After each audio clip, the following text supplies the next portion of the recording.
আসসালামু আলাইকুম। গত 15 বছর ধরে এই জালেম খুনি স্বৈরাচার সরকারের হাত থেকে মহান আল্লাহ তাআলা আমাদের রক্ষা করেছেন। এই জন্য মহান আল্লাহ তাআলার প্রতি শুকরিয়া আদায় করছে।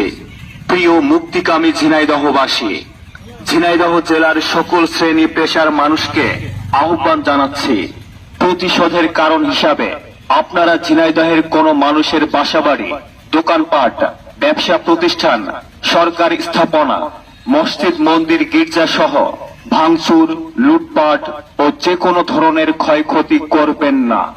দেশের ছাত্র সমাজের এই বিজয়ের সময়ে সকলকে শান্ত থাকার আহ্বান জানাচ্ছি।